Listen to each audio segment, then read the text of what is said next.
Hello दोस्तों, आपका स्वागत है असरार पाठशाला में। आज हम लोग कुछ हट के करने वाले। क्या करने वाले कि हम लोग का जो टोटल पिछले भाग 3 में जो था 23 चैप्टर था, जिसमें से 23वां का 23वां चैप्टर हम लोग कर चुके थे। अब बारी आती है हम लोगों का सभी चैप्टर के जो शीर्षक है, उसके विद्या कौन सी है उसका, और उसके रचनाकार कौन है, ये याद करने का, क्योंकि हर एक बार इससे क्वेश्चन पूछा जाता है। और मैं पक्का गारंटी दे सकता हूँ कि ये 5 नंबर का जरूर आ सकता है। हो सकता है कि इससे ज्यादा भी आ सकता है, लेकिन ये 5 नंबर का हो सकता है, आ सकता है। ठीक है, तो जरूर हम लोग इसको करेंगे। जो कि आप लोगों को ये मालूम होना चाहिए कि हमारा जो 23 चैप्टर है, उसमें से 10 आपका कविता है, उसके बाद 3 कहानी है, और 4 जो आपका है वो निबंध है। उसके बाद एक नाटक है, उसके बाद एक रेखा चित्र है, एक यात्रा वृत्तांत है, और एक हास्य व्यंग्य है, एक और जीवनी है। टोटल हो जाता है आपका 23। तो अब सबसे पहले हम लोग समझेंगे कविता के बारे में, उसके बाद चलेंगे हम लोग कहानी और निबंध, उसके बाद जो भी चीज बच जाते हैं उसके बारे में। तो आज हम लोग समझेंगे ये जो पाठ का नाम क्या है, उसके बाद विद्या समझेंगे, और उसके बाद उसके रचनाकार कौन है वो समझेंगे। ठीक है, तो चलते हैं। 10 को 10 हम लोग 5 मिनट के अंदर समझ लेंगे। जो पहला हम लोग इधर पाठ का नाम दिए हैं, ये विद्या है आपका, और ये रचनाकार है। हम लोग पहले जो भाग में लिए हैं वो पूरा कविता को लिए हैं। आपके जो पिछले भाग 3 में है वो 10, टोटल 10 कविता है, यानी कुल जो 10 कविता है। तो पहला जो कविता है आपका वो तू जिंदा है तो जिंदगी की जीत में यकीन कर। ये जो पाठ का नाम है, ये कौन सी विद्या है अगर पूछ ले तो विद्या होगा वो आपका कविता। इसमें दूसरा क्वेश्चन भी पूछ सकता है कि जो कविता है तू जिंदा है तो जिंदगी की जीत में यकीन कर, वो किसने लिखा है? तो ये बताएंगे आप लोग, या रचनाकार उसके कौन है, या लेखक कौन है अगर पूछ ले तो कौन है आपका? वो शंकर शैलेंद्र जी है। इन्होंने ही इस कविता को लिखा है, यानी तू जिंदा है तो जिंदगी की जीत में यकीन कर। ठीक। अब दूसरा जो हमारा कविता है वो आपका होने वाला है वो कर्मवीर। कर्मवीर भी एक कविता है। ठीक है, तो कर्मवीर चलते हैं। कर्मवीर जो है आपका कविता है, ये याद रखना है। कि अगर पूछ ले क्वेश्चन में, कैसे पूछेगा कि जो पाठ है या शीर्षक है, पाठ ये दूसरा नाम ये भी बोल सकते हैं हम लोग। शीर्षक जो कर्मवीर जो शीर्षक है हम लोगों का, वो कौन सी विद्या है, तो बोलेंगे आप लोग कि ये कविता है आपका। ठीक है, कहानी नहीं है। ठीक है, उसके बाद पूछा जाएगा कि जो हमारा कर्मवीर कविता है, यानी कर्मवीर जो कविता है, उसके रचनाकार या लेखक कौन है, तो आप लोग बताएंगे अयोध्या सिंह उपाध्याय। मेरे साथ रिपीट करते चलिएगा। ठीक है, उसके बाद है तीसरा जो बिहारी के दोहे। बिहारी के दोहे जो है, ये शीर्षक है। ये कौन सी विद्या अगर पूछा जाए तो ये भी कविता है। और ये पूछा जाएगा कि बिहारी के दोहे ये विद्यायनी जो है आपका कविता, इसके रचनाकार या लेखक कौन है, तो वो हो जाएगा आपका बिहारी। इसको याद करना सिंपल है, क्योंकि बिहारी के दोहे कोई दूसरा तो नहीं लिख सकता है ना, खुद बिहारी जी ही लिखे थे। ठीक है, तो ये कविता आपका विद्या हो जाएगा, ये बिहारी समझ लीजिए आपका लेखक या रचनाकार हो गया। उसके बाद चलते हैं, चौथा जो है वो बच्चे की दुआ है। बच्चे की दुआ ये भी एक कविता है। तो बच्चे की दुआ अगर पूछे कि बच्चे शीर्षक बच्चे की दुआ के कौन सी विद्या है, ये कौन सी विद्या है, तो बताएंगे कि ये कविता है। और ये पूछ ले जाकर कि कविता बच्चे की दुआ बच्चे की दुआ के रचनाकार कौन है, तो आप बताएंगे वो मोहम्मद इकबाल है, जो कि बच्चे की दुआ को, आपके जो कविता है बच्चे की दुआ को उन्होंने लिखा है। ठीक है, उसके बाद जो पांचवा है कविता वो है कबीर के पद। कबीर के पद भी एक कविता है। कबीर के दोहे भी अलग होते हैं, कबीर के ये पद है, उसमें दोहा के तौर पे दो दोहा टोटल उसमें दिया है। तो हम लोग समझेंगे कि ये जो इसका जो अगर विद्या पूछा जाएगा तो ये हो जाएगा आपका कविता। तो कबीर के पद याद रखना, कबीर के पद शीर्षक कौन सी विद्या है अगर पूछा जाए तो ये कविता है। और पूछ लेंगे कि कबीर के पद जो कविता है वो उसके रचनाकार कौन है या लेखक कौन है, तो वो कबीर खुद है, क्योंकि उन्होंने ही कबीर के पद को लिखा है। ठीक है, इसमें दो चीज का आप लोगों को क्लियर हो जाना चाहिए कि जो कबीर के पद है ना वो कबीर ही हो जाएगा, और बिहारी के दोहे है तो बिहारी ही हो जाएगा। ठीक है, इनके रचनाकार, ये याद करना आप लोगों के लिए आसान हो जाएगा। उसके बाद अगला है पीपल। पीपल भी एक कविता है, जो कि लिखा है गोपाल सिंह नेपाली ने। ठीक है, तो पीपल आप लोगों को अगर पूछ लिया जाए कि ये पीपल जो शीर्षक है ये कौन सी विद्या है, तो ये आप लोग आसानी से बता सकते हो, कुछ कुछ में दिक्कत हो सकता है। तो ये क्या हो गया आपका कविता हो गया।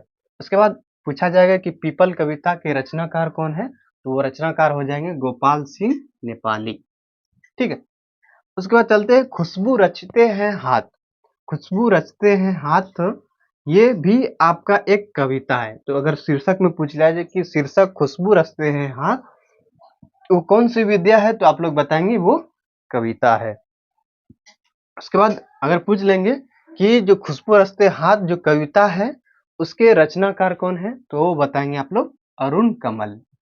इसमें एक याद करने का ये है कि खुशबू रचते हाथ अगर कहीं पर आ जाए तो खुशबू जो बनती है ज्यादातर वो फूलों से ही बनती है। ठीक है, जैसे गुलाब हो गया, खास हो गया, मोगरा हो गया, कमल हो गया, ये सब फूलों से बनते हैं। तो ये याद रखना कि अरुण कमल आ गया तो समझ लीजिए खुशबू रचते हाथ। तो ये याद रख सकते हैं, एक ट्रिक के तौर पे बताया आप लोग को। उसके बाद झांसी की रानी है, आठवां जो होने वाला है वो झांसी की रानी है, वो भी एक कविता है। ठीक है, झांसी की रानी अगर पूछा जाए कि शीर्षक झांसी की रानी कौन सी विद्या है, तो बताएंगे आप लोग कविता है।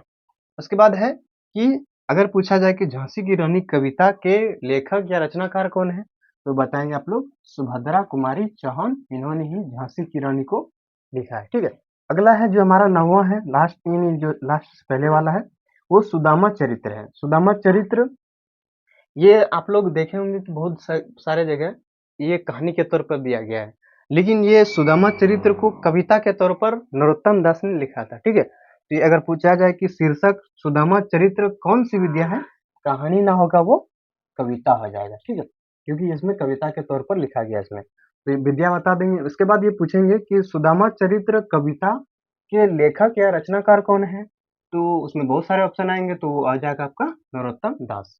ठीक है, उसके बाद 10वां है और लास्ट है राव भटके हिरन के बच्चे, यानी लास्ट वाला चैप्टर यही है आप लोग का।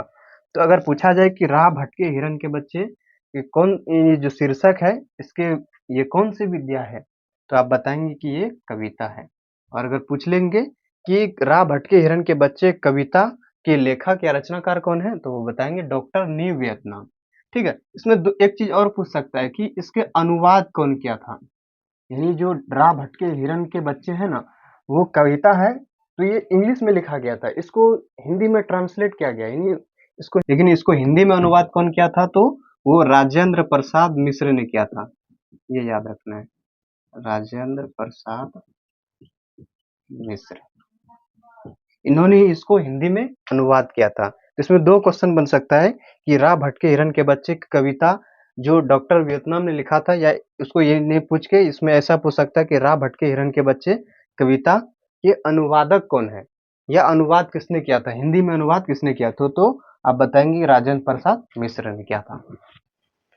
तो दोस्तों मैं ये जो पूरा इस सीरीज में टोटल 3 भाग लिया हूँ, जब जो कि पहला भाग हो चुका है। अब दूसरा भाग पे चलते हैं।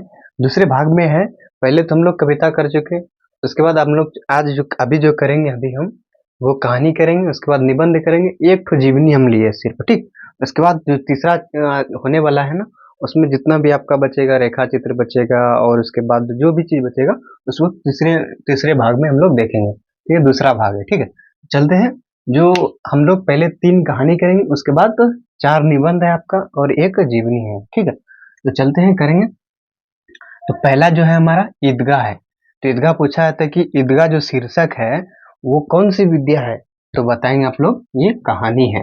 और ये पूछ लेगा कि ईदगाह जो कहानी है उनके रचनाकार कौन है या लेखक कौन है, तो बताएंगे वो मुंशी प्रेमचंद्र जी।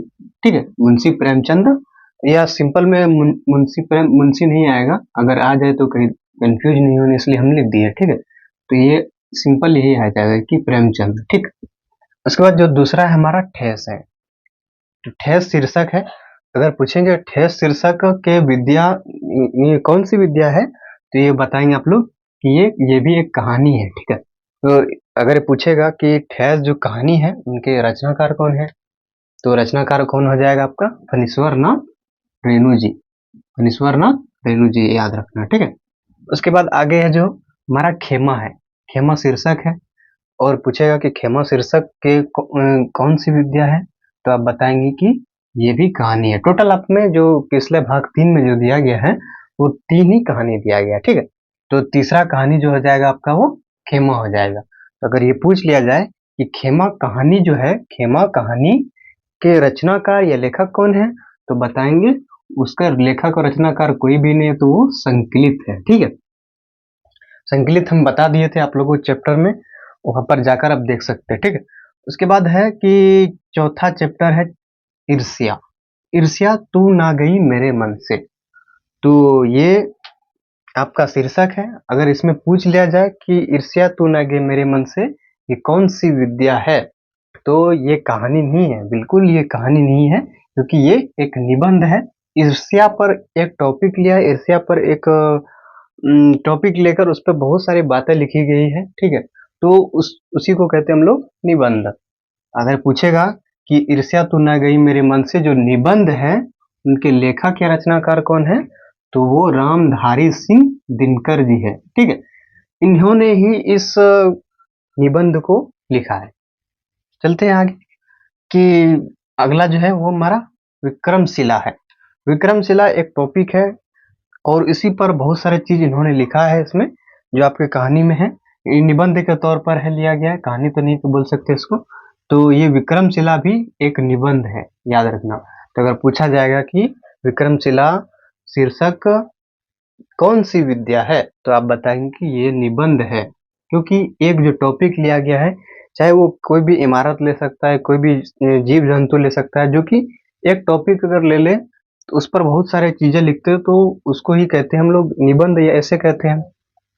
तो विक्रमशिला भी आपका हो जाएगा, विद्या बोलेगा तो वो निबंध हो जाएगा। ठीक है, उसके बाद है कि विक्रमशिला, ये तो पूछा नहीं जाएगा उतना, लेकिन याद कर लेते हैं हम लोग, अगर पूछ लेगा तो कोई दिक्कत नहीं होगा। विक्रमशिला जो निबंध है, उनके लेखक या रचनाकार कौन है, तो इसके लेखक रचनाकार कोई नहीं है, क्योंकि खुद उसको पाठ्य पुस्तक, ये याद रखना, पापुविसी ऐसे लिखा रहेगा, तो इसको कहते हैं पाठ्य पुस्तक विकास समिति। तो पाठ्य पुस्तक विकास समिति की तरफ से इसको अपने बुक में लिया गया। ठीक है, अपने पुस्तक में। और जो छठा है वो हौसले की उड़ान। हौसले की उड़ान हम इस पे पढ़ाए थे भी। तो हौसले की उड़ान एक टॉपिक है, इस पर भी ये बात पूरा लिखा गया है, इसको कहते हैं निबंध। तो अगर पूछेगा कि शीर्षक हौसले की उड़ान कौन सी विद्या है, तो ये बताएंगे आप लोग निबंध है। ठीक है, उसके बाद अगर पूछा जाए कि हौसले की उड़ान जो निबंध है उसके लेखक या रचनाकार कौन है, तो बताएंगे कि वो पाठ्य पुस्तक विकास समिति द्वारा लिया गया है, इसके लेखक रचनाकार कोई भी नहीं है। और अगला जो है हमारा दीनबंधु निराला, ये शीर्षक है। तो अगर पूछेंगे कि दीनबंधु निराला कौन सी विद्या है, हम विद्या देखो ऊपर में लिख दिया। ठीक है, तो ये दीनबंधु निराला कौन सी विद्या है, तो बताएंगे आप लोग कि निबंध है सर, क्योंकि दीनबंधु निराला जो थे वो दूसरों यानी इसका नाम ही इसलिए पड़ा गया कि दीन मीन्स होता है गरीब, और बंधु मीन्स होता है दोस्त। तो दीन बंधु यानी गरीबों के जो दोस्त या मसीहा कहे जाने वाले, वो दीन बंधु निराला जी थे, यानी सूर्यकांत त्रिपाठी निराला जी। ठीक है, तो उस पर ही एक पूरा निबंध लिखा गया है, उसके जीवनी को पूरा लिखा गया है, तो उसी को कहेंगे हम लोग निबंध। तो अगर पूछ लिया जाए कि दीनबंधु निराला कौन सी विद्या है, तो ये बताएंगे आप लोग निबंध। उसके बाद अगर पूछेंगे कि दीनबंधु निराला जो निबंध है, इसके लेखक या रचनाकार कौन है, तो सूर्यकांत त्रिपाठी निराला जी है। ये लास्ट में आ जाएगा निराला, तो ये याद रखना कि निराला जब लास्ट में आएगा तो दीनबंधु निराला वाला आ जाएगा। ठीक है, ये याद रखने का एक ट्रिक बता सकते हैं, सभी का तो ट्रिक नहीं हो सकता है, इसीलिए कुछ कुछ का है जो कि बता देते हैं। और अब आगे जो है आठवां, वो जन नायक कर्पूरी ठाकुर।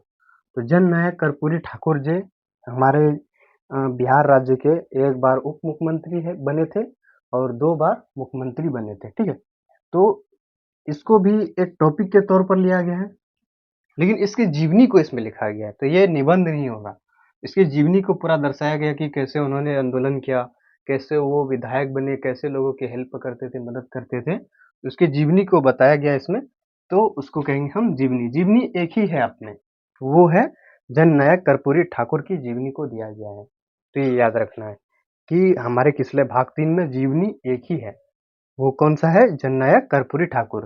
तो अगर पूछेगा कि जननायक कर्पूरी ठाकुर कौन सी विद्या है, शीर्षक में देगा कि शीर्षक जननायक कर्पूरी ठाकुर कौन सी विद्या है, तो वो बताएंगे आप लोग जीवनी है। और इसका कोई लिखने वाला तो नहीं है, क्योंकि इसको पाठ्य पुस्तक विकास समिति द्वारा दिया गया है। ठीक है, तो 3 तो देखो है ये पाठ्य पुस्तक विकास समिति। पहला जो हो गया वो विक्रमशिला है, उसके बाद दूसरा जो है हौसले की उड़ान, और तीसरा जननायक कर्पूरी ठाकुर। इन तीनों का याद रख सकते हैं कि विक्रमशिला, हौसले की उड़ान और जननायक कर्पूरी ठाकुर के लेखक कोई भी नहीं है, वो पाठ्य पुस्तक विकास समिति द्वारा लिया गया है। इतना सा था आप लोगों का 3 कहानी और 4 निबंध था और 1 जीवनी। अब जो अगले पार्ट में हम लोग करेंगे, वो करेंगे हम लोग जो बच गया आपका यात्रा वृत्तांत, एक रेखा चित्र बच गया था, अब और एक हास्य व्यंग्य बच गया है, उनको करेंगे। ठीक, तो चलिए हम लोग चलते हैं अब तीसरे पार्ट की तरफ। तीसरे पार्ट में हम लोग करेंगे जो कि चीज बचा हुआ है हमारा, जो कि यात्रा वृत्तांत है, रेखा चित्र है, एकांकी है, डायरी है, उसके बाद हास्य व्यंग्य है। तो इनको कर लेंगे अब। तो हमारा हो जाएगा, पहले 10 कविता किए थे, उसके बाद हम लोग 3 कहानी किए थे तो 13 हो गया, उसके बाद 4 निबंध किए थे तो हमारा 17 हो गया, और 1 जीवनी किए थे 18 हो गया, और 5 हमारा ये अदर सब चीजें हैं, तो 18 5 23, तो टोटल हो जाएगा आपका 23 चैप्टर, जो कि इसमें से 5 नंबर का तो कंफर्म है कि पूछा ही जाएगा, लगभग 5 नंबर का। ठीक है, मेरे हिसाब से, और आगे भी ज्यादा भी पूछ सकता है, ऐसा हो सकता है। ठीक, तो चलते हम लोग करेंगे जो आज का अब जो होने वाला है, वो झंडू का जलप्रपात, शीर्षक जो है हुंडरू का जलप्रपात। तो हुंडरू का जो जलप्रपात है, वहाँ देखने लायक चीजें बहुत सारी हैं, हम गए हैं तो वहाँ देखने के लिए बहुत सारी चीजें हैं। तो ये जब भी जाएंगे वहाँ तो इसको यात्रा वृत्तांत करेंगे कहेंगे, यानी यात्रा यानी कई चीज का सफर करना, यात्रा करना, और वृत्तांत यानी उसके बारे में दर्शाना चीज को, यानी वहाँ पर क्या क्या चीजें थे उनके बारे में बताना, तो इसे कहते हैं वृत्तांत। तो हुंडरू का जो जलप्रपात है, वो अगर पूछा जाएगी कि जो शीर्षक है ये कौन सी विद्या है, तो ये हो जाएगा यात्रा वृत्तांत, यानी कहीं घूमने का अगर जगह है, वहां पर जाकर अगर आप उनके चीज को एक्सप्लोर करते हैं, घूमते हैं, तो वो चीजें हो जाएगा आपका यात्रा वृत्तांत। तो ये अगर पूछा जाए कि विद्या कौन सी है, तो ये यात्रा वृत्तांत है। अगर पूछा जाए कि हुंडरू का जो जलप्रपात है ये यात्रा वृत्तांत है, तो इसके रचनाकार कौन है, तो रचनाकार बता सकते हैं हम लोग कि ये कामता प्रसाद सिंह काम है। ठीक है, इसको याद रखने का एक ट्रिक है कि जब भी हुंडरू का जलप्रपात आए तो इसके लेखक या रचनाकार अगर पूछ ले, तो काम याद रखना कि काम से ये गए थे घूमने के लिए इसके लेखक, और वहां पर घूमने के लिए सच मानने में ये ऐसे ही जाते हैं कि वहां पर काम से जब जाते हैं तो वहाँ एक बार घूमने के लिए जरूर ये जाते हैं। तो इसीलिए याद रखना कि जब काम से जाते थे तो घूमने के लिए जाते थे, तो ये याद रखना कि कामता प्रसाद सिंह काम ने ये लिखा है, रचनाकार अगर पूछा जाए तो कामता प्रसाद सिंह काम आ जाएगा। उसके बाद है दूसरा है कि बाल गोविंद भगत। तो ये शीर्षक है, तो अगर पूछा जाए कि बाल गोविंद भगत शीर्षक के लेखक कौन है, लेखक नहीं पूछे, सबसे पहले हम लोग समझेंगे विद्या, तो कौन सी विद्या है, तो बताना आप लोग को कि ये रेखा चित्र है। रेखा चित्र या जीवनी लगभग मैच करता है। रेखा चित्र उसी को कहते हैं, हूबहू किसी की जीवनी लिखना, उसी को कहते हैं रेखा चित्र। तो ये अगर पूछा जाए तो बाल गोविंद जो भगत रेखा चित्र है, वो रचनाकार अगर पूछा जाए हम लोग को या लेखक पूछा जाए, तो वो राम वृक्ष बेनीपुरी जी है। ये याद रखना पड़ेगा आप लोग को, क्योंकि ये थोड़ा अजीब टाइप का है, अजीब टाइप का नहीं बोल सकते हैं, थोड़ा डिफिकल्ट है याद करने के लिए, कठिन है। तो ये याद रखना कि बाल गोविंद भगत जो रेखा चित्र है, वो रचनाकार उसके कौन है, तो वो राम वृक्ष बेनीपुरी जी है, उन्होंने ही इसको लिखा है। आगे जो है हमारा अशोक का शस्त्र त्याग। तो अशोक का शस्त्र त्याग जो है ना, एक नाटक के माध्यम से नहीं, एकांकी के माध्यम से, नाटक तो नहीं कह सकते हैं, एकांकी के माध्यम से, हम नाटक और एकांकी के बारे में हम बता चुके हैं। ठीक है, तो एकांकी है यानी वन एक्ट प्ले है, एकांकी उसी को कहते हैं जो कि एक ही वीडियो में और एक ही अध्याय में सब चीज खत्म हो जाए, उसी को कहते हैं एकांकी। तो अशोक का जो शस्त्र त्याग है वो भी एक एकांकी है, उसी के एकांकी के तौर पर उसको समझाया गया है कि अशोक का शस्त्र त्याग कैसे होता है। तो अगर पूछा जाए कि अशोक का शस्त्र त्याग वो कौन सी विद्या है, तो बताना आपको एकांकी है ये। ठीक है, तो चलते हैं आगे। अब पूछा जाएगा कि अशोक का जो शस्त्र त्याग एकांकी है, उसके लेखक या रचनाकार कौन है, अगर पूछ लिया जाए तो वो वंशीधर श्रीवास्तव है। वंशीधर श्रीवास्तव हैं और उन्होंने ही इसको लिखा है। ठीक है, आगे चलते हैं कि दीदी की डायरी। दीदी की डायरी, डायरी से मतलब चलता है पता कि एक डायरी ही होगा, तो ये सच माने में आपका जो विद्या होगा वो डायरी ही है। तो दिल्ली की डायरी जो अगर शीर्षक है वो कौन सी विद्या है तो पूछाएगा तो वो डायरी है। ठीक है, तो ये आप लोग इससे भी याद कर सकते हो। और ये पूछा जाएगा कि दीदी की डायरी के लेखक या रचनाकार कौन है तो पूछेंगे, तो ये ज्यादा पूछा नहीं जाएगा क्योंकि इसको उतना नहीं पूछा गया है। तो ये संकलित है। संकलित जो पाठ्य पुस्तक समिति द्वारा जो लिया गया चीजें हैं वो पाठ्य पुस्तक समिति डायरेक्ट भी लेते हैं और कुछ विश्लेषण करके अध्ययन करके बच्चों के हिसाब से वो लेते हैं। ठीक है, उसी को कहते हैं संकलित।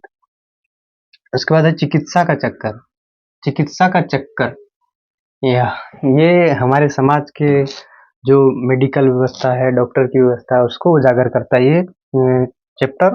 तो चिकित्सा का जो चक्कर है वो सुनने में ही लगता है कि एक चक्कर लगा होगा, तो ये हास्य व्यंग्य यानी हंसने के तौर पे है। बच्चे तो कुछ कहानी सुनेंगे, कुछ कविता सुनेंगे, कुछ घूमने का चीजें देखेंगे और पढ़ेंगे, लेकिन उसको हंसने का भी जरूर उसमें एक ये आपका एक अध्याय दिया गया है, वो है चिकित्सा का चक्कर। बहुत ही मजेदार ये कहानी है, हास्य व्यंग्य है, आप लोग जरूर पढ़िएगा।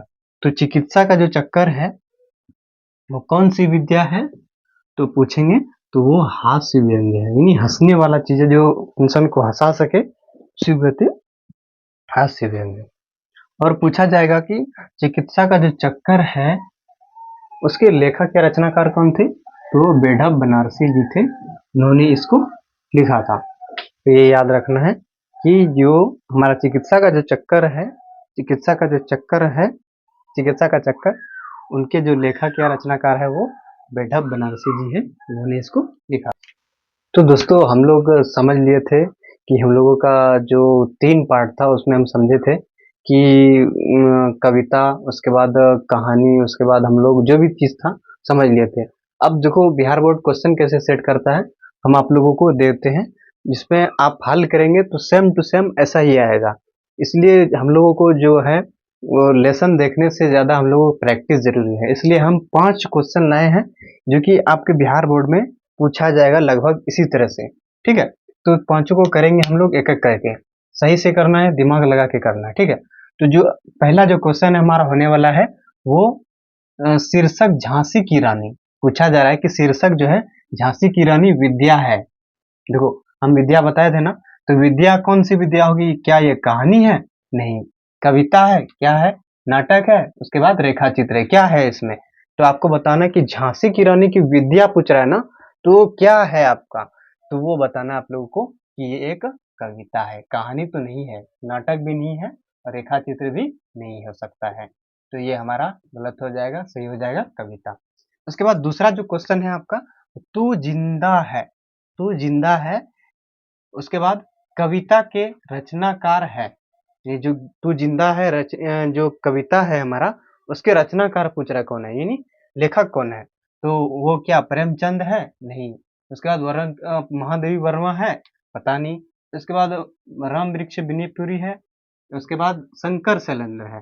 तो इनमें से आपको चूज करके बताना है, यानी ढूंढ के बताने का कौन सा आंसर सही होगा। प्रेमचंद जो है वो हमारा लिखा था ईदगाह, उसके बाद महादेवी वर्मा जो 7th क्लास में आप पढ़ेंगे तो वो अलग है। ठीक है, उसके बाद राम वृक्ष बेनीपुरी, राम वृक्ष बेनीपुरी वो नहीं हो सकता है, वो कौन सा हो जाएगा हम लोगों का, शंकर शैलेंद्र।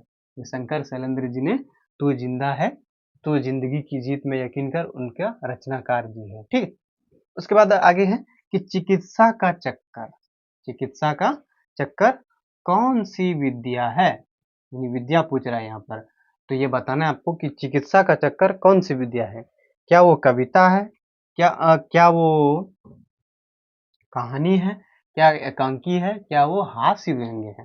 तो आपको बताना है कि इनमें से कौन सी विद्या सही हो जाएगा। वो तो कविता नहीं हो सकता है, कहानी भी नहीं है, एकांकी भी नहीं है, तो क्या है वो हास्य व्यंग्य, यानी हंसने वाली जो हमारी बातें लिखी जाती है उसी को कहते हैं हास्य व्यंग्य है। उसके बाद अगला जो क्वेश्चन है, शीर्षक विक्रमशिला जो है, ये शीर्षक है हमारा विक्रमशिला, कौन सी विद्या है ये पूछ रहा है, यानी विद्या कौन सा इसमें भी पूछ रहा है।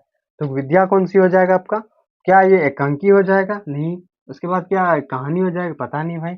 उसके बाद यात्रा वृत्तांत, उसके बाद निबंध। ये कौन सी विद्या है पूछ रहा है आपको। तो विक्रमशिला जो है वो एकांकी तो नहीं है, कहानी भी तो नहीं है, यात्रा वृत्तांत भी नहीं है, तो वो क्या है? निबंध है आपका।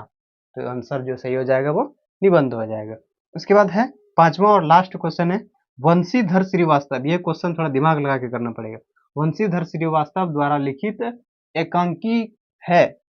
तो वंशीधर श्रीवास्तव द्वारा लिखित एकांकी है पूछ रहा कौन सा है। तो वो क्या खेमा उन्होंने लिखा है? नहीं लिखा है। तो पता नहीं क्या लिखा है। विक्रमशिला पता नहीं। उसके बाद दीदी की डायरी पता नहीं। उसके बाद अशोक का शस्त्र पता नहीं। तो कौन सा होगा आपका? दिमाग लगा के बताना है। तो वो खेमा जो है, खेमा तो हमारा पाठ्य पुस्तक विकास समिति द्वारा लिया गया है, ये नहीं हो जाएगा।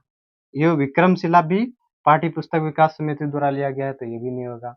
दीदी की डायरी भी विक्रमशिला, सॉरी, दीदी की जो डायरी है वो भी पाठ्य पुस्तक यानी संकलित है, तो ये भी नहीं हो सकता है। तो अशोक का जो शस्त्र त्याग है वो वंशीधर श्रीवास्तव द्वारा लिखित एकांकी है, तो ये सही हो जाएगा आपका। ठीक है, तो ये हमारा कुछ इस तरह से क्वेश्चन पूछा जाएगा बिहार बोर्ड में। तो आप लोग उम्मीद करता हूँ ये सब कर पाएंगे।